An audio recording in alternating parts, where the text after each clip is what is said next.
तेरे आगे आसमां और भी है. So don't stop here. Keep climbing. God bless you all. Thank you. Over to Nancy. Thank you so much, sir, and congratulations once again. Sorry. I see that lot of senior people, Sudhakar sir, many of them are sitting in the back. Please come. There are a lot of seats in the front. Sudhakar sir, aye, please. And many of you, please come in the front seats. Many people, there are a lot of seats in the front. Please come. Thank you. Sorry, I interrupted your floor. Congratulations to all the winners once again. Now it's an honor and privilege to welcome Professor Ram Charan, a world-renowned business consultant, author and speaker who believes in the culture of continuous learning and growth within organizations. May I request Prem Singh sir to kindly welcome Ram Charan sir with the NDIM Green Initiative.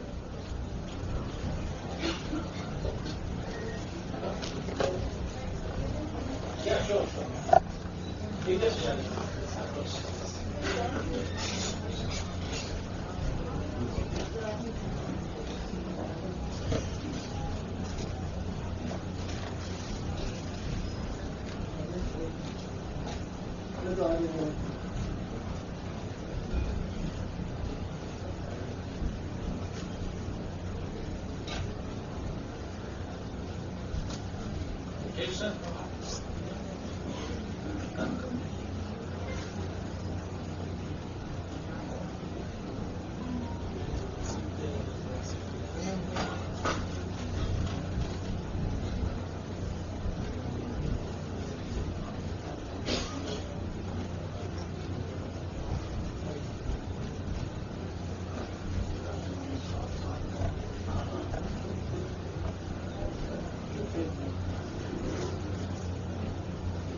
So as Professor Ram Charan joins us on the stage, I just want to share something with you.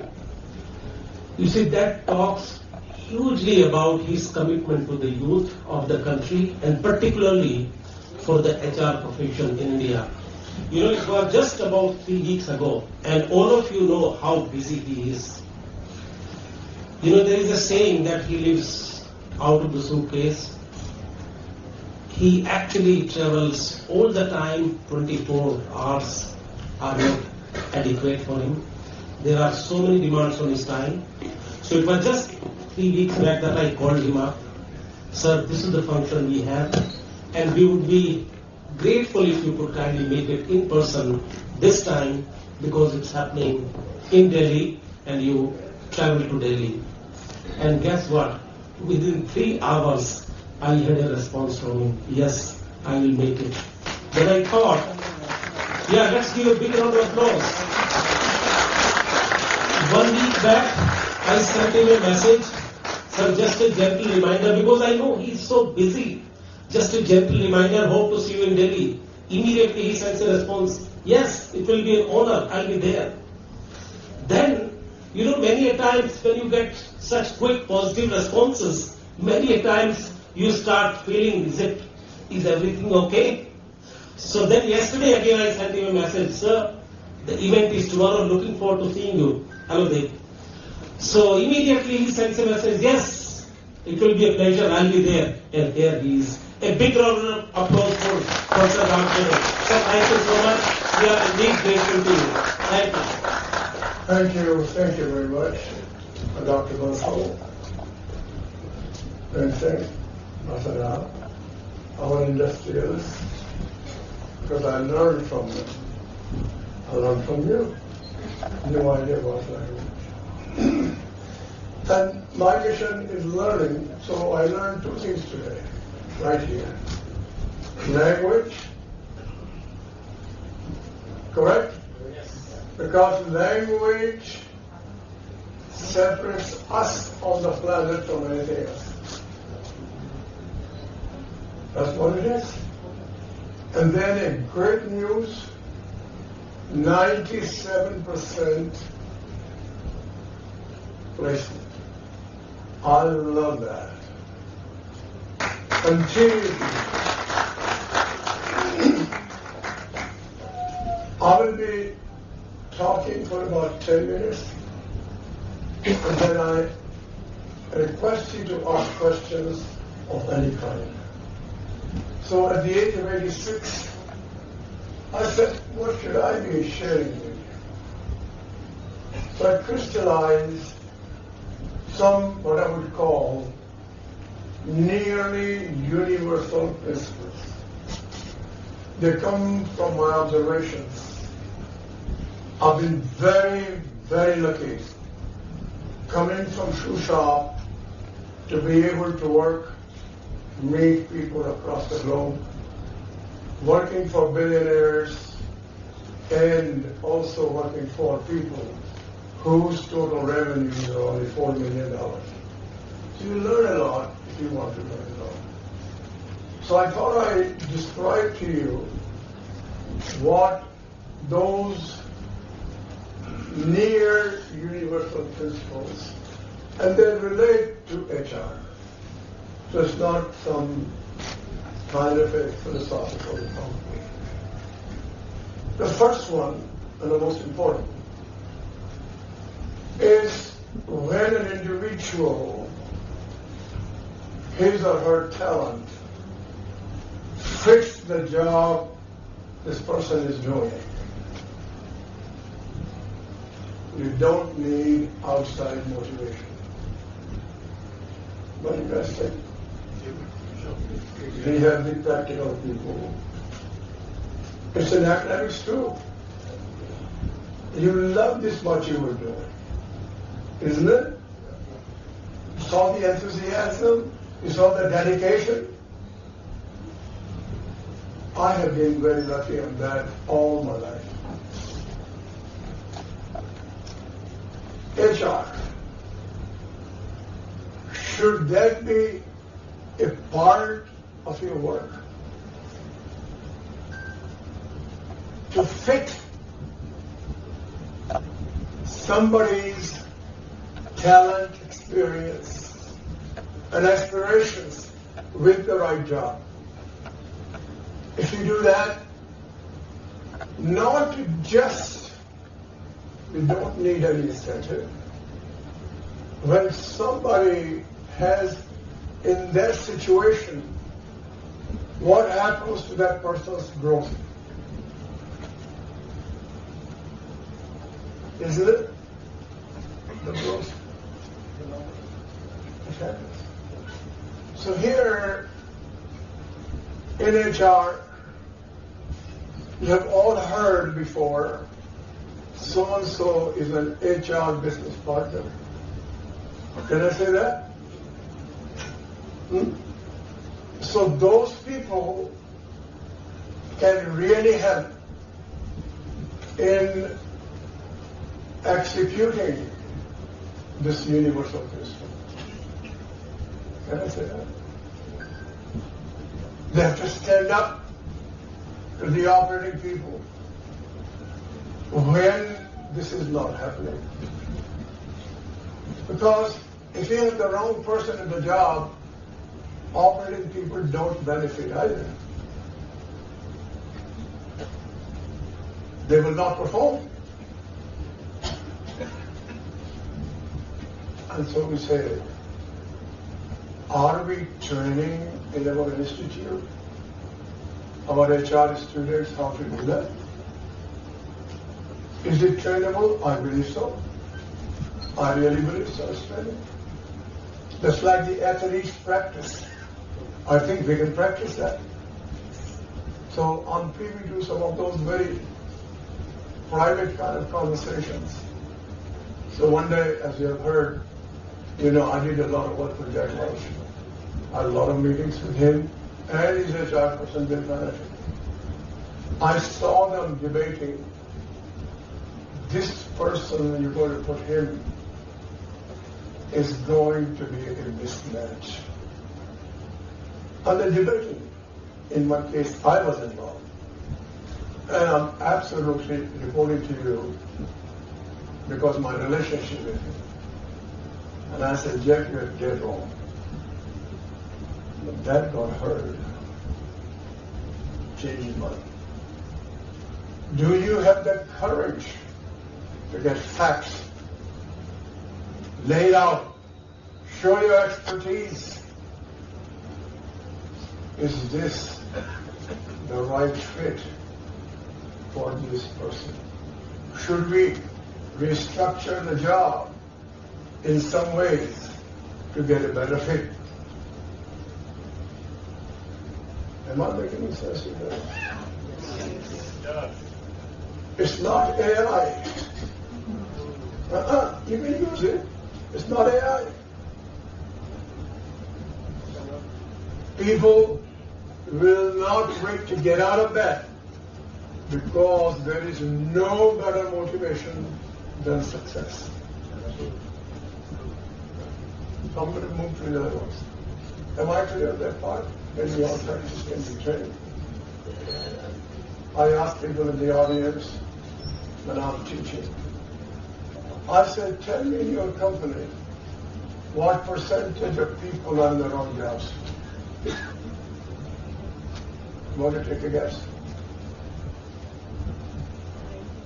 Every company has them. The number comes 25%. So I say to them in a joking way, don't call me to do any training. Fix that one first. It's not good. So that's the first universal principle that I find. I had a lot of work in Brazil, in Japan, in China. I've been on the board of a Chinese company. I have 50 companies in China.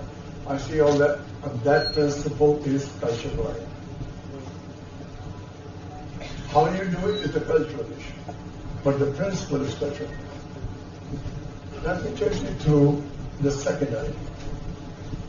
In the second item, I've been asked by these billionaires, and sometimes they tell me, Ron, what does HR really do?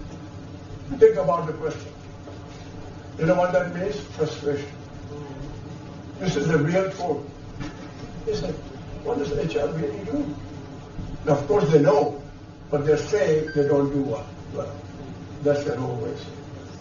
So one of the things I'd like HR people to start thinking, sir, I'm just copying you. And that you will allow me to do that. That's what we are teachers. And that is, I'd like you to change your language.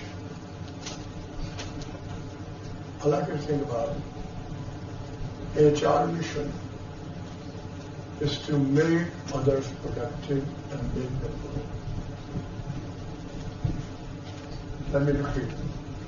HR mission is to make others productive and make them grow, help them grow. In the process, you grow yourself. By the way, if you have that mission, and I'm an HR person in a company, can I set a goal or can I not? Can I measure my progress or can I not? It's no more non-measurable contribution to each other. Does that make sense? I have now begun in a very large way to do that. It's now operational. Give it a measurement, put it together, go at it. And then HR should have a joy. You see, sporadically. Oh yes, I recruited him. Look where he is. Sir, you mentioned Raghuram Rajan. He was in your class. And you feel proud that he went here. My teachers in high school, nobody ever thought this shoe was going to get there. I never thought. But people help me in various ways to go after. Am I clear here? Think of very simple two things. Make others productive. Help them grow. And you grow with that at the same time. Make sense? I think that's a universal truth that we can do that. So that's it. Second part. The third part, I have eliminated the phrase most important. This is the language. I want each of you to think, what is the highest value creating work I do? What is the highest value creating work I do? I can define that. For example, today in India and also other countries, there is a real problem to recruit a certain kind of people. Correct? So recruiting those people for a recruiter and the process is a high value creating work. It is. So I have a company here that I run into. 60% in a week attrition. Our daughter needed something. Most companies here that have been around, 20% attrition. The whole loop. If the skills are critical for the job, for the business, we train our recruiters and the operating people that this is the highest value creating work for your level, for your jobs. Do we have trainings of that kind? But the mindset, the psychology is, are you in your own way devoting your life to the highest value creating work? You define what that value is, what your level is, where you really are. Am I clear on the third one? The fourth one goes for all the three. And that is, all of us have same amount, no more and no less, of time. So you say, what is the return on your time? That applies to all the three things. That you are focused. Sir, again, I'm indebted to you. You built Larson and Toubro. And you notice the things you recited. Your first word was focus. Focus is the big idea.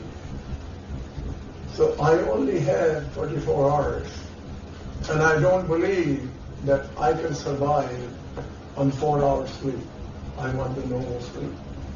So what is the return on my time?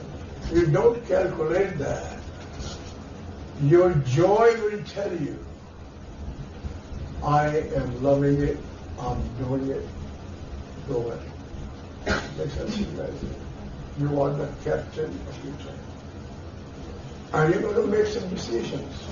I'm not happy, you better figure it out. When do I make a change? How do I make a change? The last item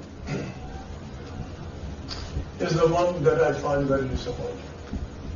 It's across the globe. And that is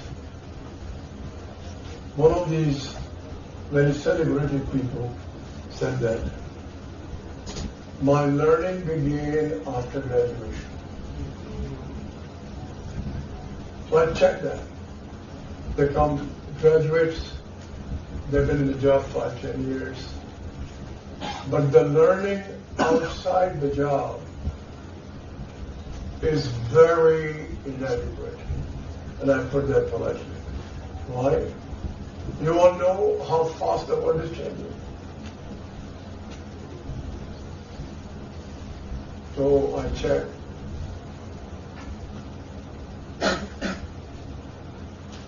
Two layers below the CEO. In most companies, today what should they learn? They're full-time workers. You can ask me 1 layer, 2 layer, but I'm not talking CEO and the director, but I could. But we have here, and all of us know this. I said, you got to learn this right now. What is one thing they all must learn? What comes to mind? Should they learn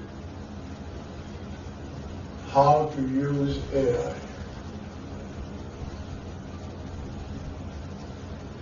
Ignorance, illiteracy of AI is impeding your ability to grow. We now have those things available online. Please note, learn AI, it expands the mental capacity exponentially. If you've not known it, find it. I'm just informing you. And I repeat, it expands the brain ability, the thought process, exponentially. It gives you the base to create more ideas. To me, these 5 are universal truths. I am preparing an article for Harvard Business Review to show that. I say, get the people in the company to learn how to use AI. I did not say learn AI. How to use AI. And don't delay. So, and show them how it increases exponentially the ability to think more, to be more productive. So I had yesterday the whole executive committee of a very famous man. I did that with the use of AI all day. The 2 days agenda finished in 1 day. Did not use anything else, just AI. And I said, now you can do without me. Well, because I'm a teacher. That's what I do. So I'm saying, why can't we do that? So no student should go out of the science teaching without mastering how to use AI or whatever the task is. Figure that out. So these are the 5 things that I thought I'd distill out for you. Looking at it, all these lucky experiences I've had. Meeting people, knowing people here. Lucky experience, it's a name dropping, nothing else. No, you see, lucky because 12 years in a row I went to Microsoft Summit, every time they put me at a table with Bill Gates, Warren Buffett, Jimmy Diamond, every time. Well, I can tell you there is no money in the world will ever get me to see them. You learn the best first time. So I'm very lucky to do that. So now open to questions. Here, I told you, yeah, please go. Take a microphone or something, that'll be helpful. Thank you so much, sir. I think I should be audible without the mic. So, my name is Sumit Chaudhary. I'm a management consultant, post my corporate career in HR. Welcome to the club. So, sir, it's exhilarating to hear and listen to you live. And you did make a mention of Jack Welch. And it immediately relates to something which I have found a little difficult, which is why I am kind of presenting it. I just cannot forget the 6-year plus process in finding Jeff Immelt. even after, the shortlisting of the three. I think McNeely and Nadi were the other two. So that rigor, howsoever much I try, maybe there is some limitation in me, that I am not able to convince the powers that be that you cannot dilute the rigor. You have to position a problem, and then the rigor has to be there to be able to achieve the right solution. That I find myself wanting. This is a very, because first, Thank you so much, sir. you blame me that for two not just that much. Everybody knows in the company I'm a center part of the selection. So you don't have to blame him. I'm a co-conspirator. That's well known. We'll not take you through that. Thank you, sir. And that is, I think your question is how this mistake could be made. I think that's the question. He says straight out. And I also tell you, and I'll tell you how, but he told me that in about 4 months he made a mistake. And he didn't do that. Others knew it too. I'm not the only one. Same thing happened for Bassett in Honeywell. He moved, Jack will not move. But he made a mistake. He knew it. People around him not to know that. So let me tell you one thing, and then I'll tell you the universal principle, and then I answer that straight out. Right. Remember, relying on the process alone is not the greatest idea. That was polite.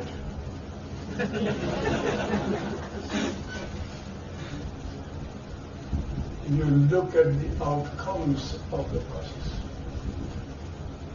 I have not found many companies who actually re-examine decision processes and reconstruct them. They don't. Some of the most cardinal processes like pricing, they're disappointing. They're going all the way. I saw the other day one. I've never seen the most complicated process of pricing. And pricing determines money making. I said, so yeah, we built that. So what happened is that the process tool they call session C. This is it. Session C is a twice a year process of evaluating the people process. That's a simple way to say that. There's more to it. So they do it twice a year. And the process, they examine, position, rotate, do all that. And in that process, these were the three guys. That's what he came up with. Now, the key in the case of gentleman was that he was the cost guy. And he was a guy who would have a factory of general managers. Got it?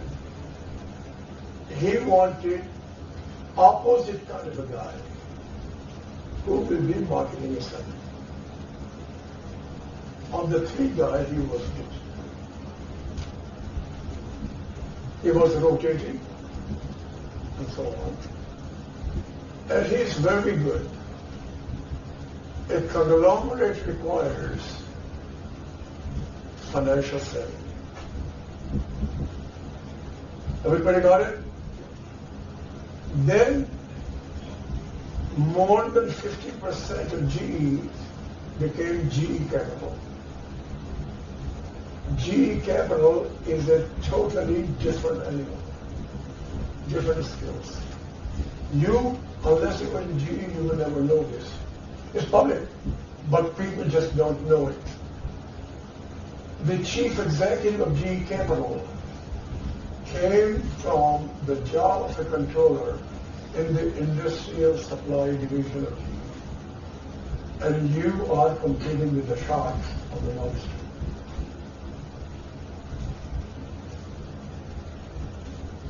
That was a big mistake. One director, I can tell you that. You can turn the TV on.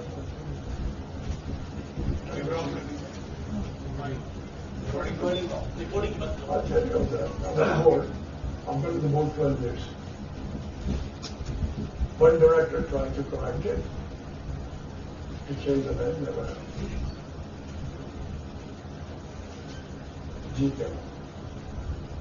Eventually, he agreed to leave, tried to become the CEO of Citigroup, and then Bob Rubin, the Secretary of Treasury, he told him, these specs will never be happening.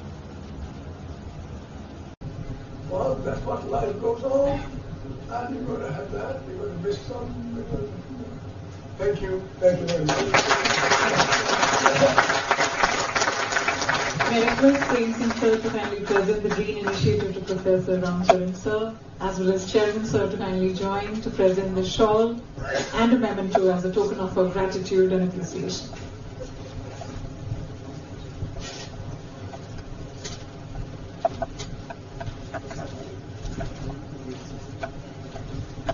Ladies and gentlemen, Professor Ramcharan requires a big round of applause.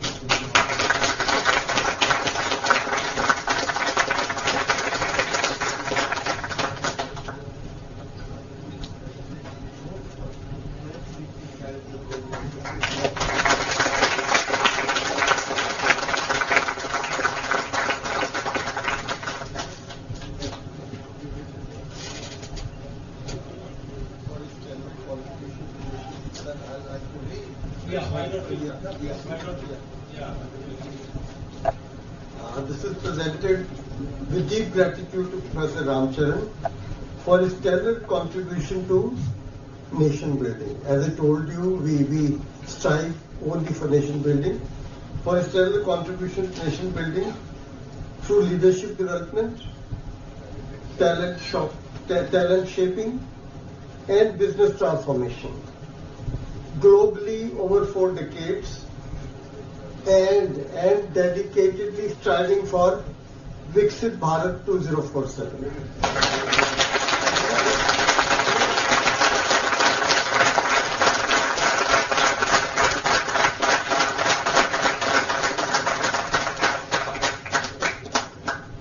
Thank you so much, sir. We now move to the launch of a very special publication, the NHRDN at 2025 booklet. This document reflects on the journey of NHRDN, celebrates its legacy, and sets the roadmap for the future. May I request our dignitaries to kindly come upon the stage for the launch ceremony.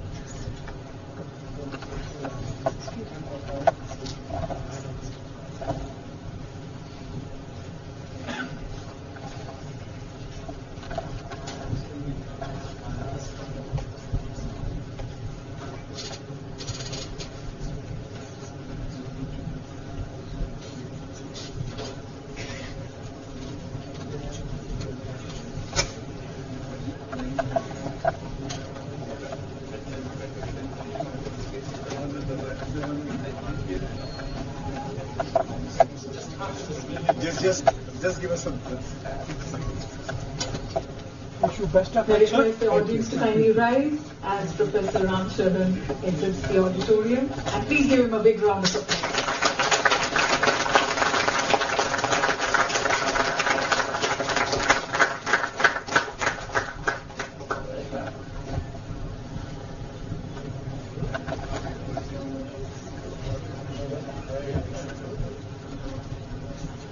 We would resume the function in a few minutes. Kindly be seated.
We will be launching the NHRDM at 2025 booklet in a few minutes from now. Just waiting for the dignitaries to be back in the auditorium.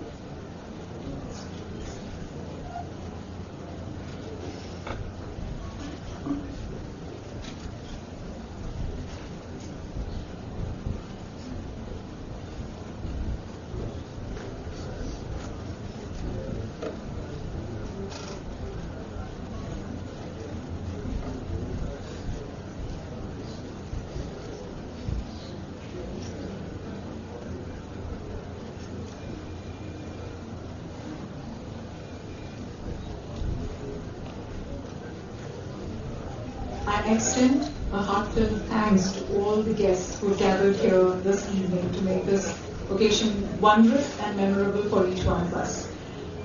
After the event, we will be proceeding to the upper ground floor for dinner and drinks, and definitely for your networking as well. We look forward to more associations with each one of you, and we look forward to having you at the Indian campus more often. Thank you once again, and probably you could clap for each other, each one of us, and thank you. Each one of you are actually shaping the leaders of institutions and organizations in India and abroad. Thank you once again.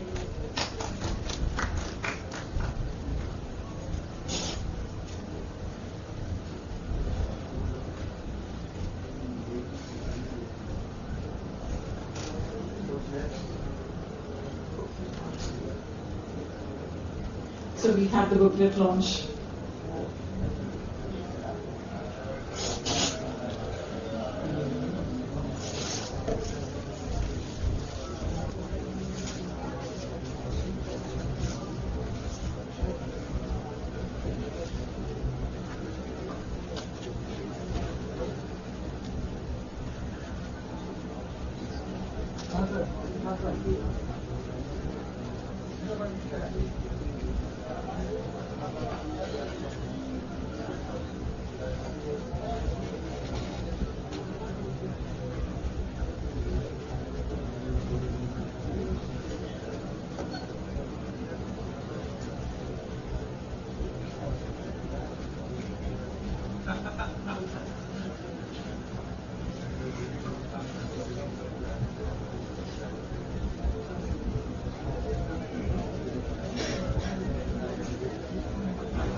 You are my third minister.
Ladies and gentlemen, without much ado, we move to the final event of today's ceremony.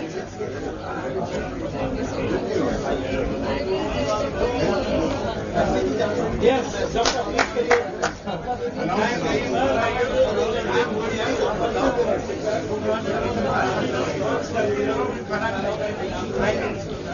May request the volunteers to kindly step forward and hand over the booklet for the NHRDM at 2025 booklet launch.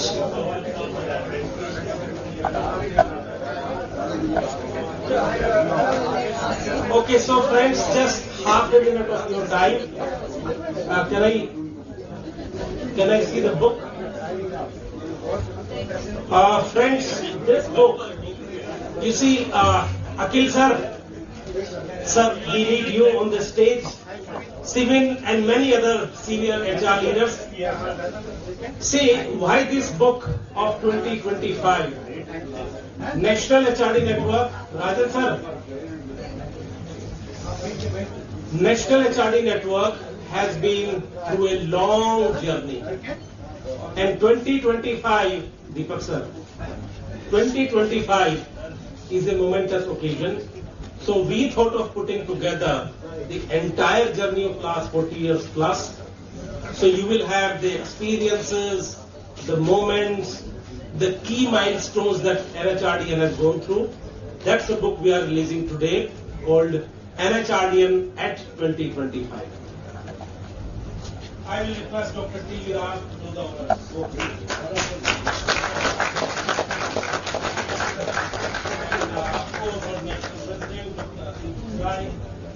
Deepak sir, I mean our mentor.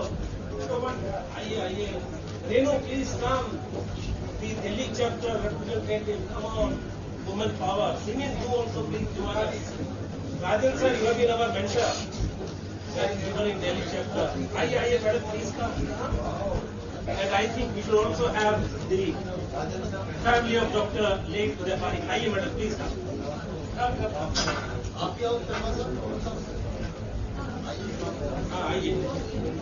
So we have enough copies.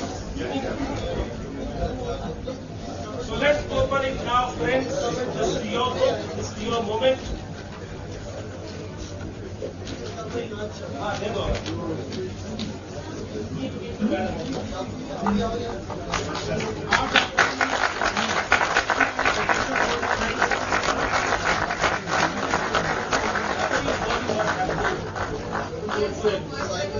go.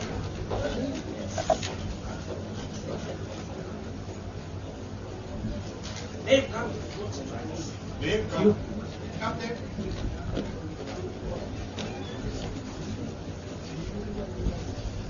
Very Sudhakar, sir. Padyaman, please come join us. Come. Come here. Yeah, he said. Come here. These are all the people who worked with us during Delhi chapter and 2 years we had. Come. Sudhakar sir is also around. Okay, so friends, this is your book.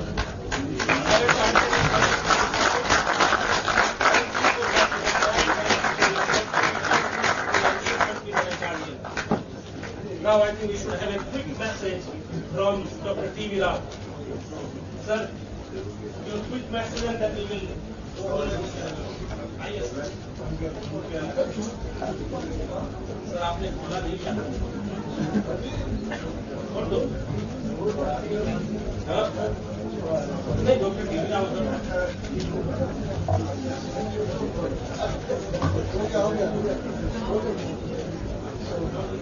Okay, only one simple message. Prem and all the others. The woods are lovely, dark and deep, but I have promises to keep. Miles to go before I sleep, and miles to go before I sleep. All the best, Hijali Network. Walk into the future.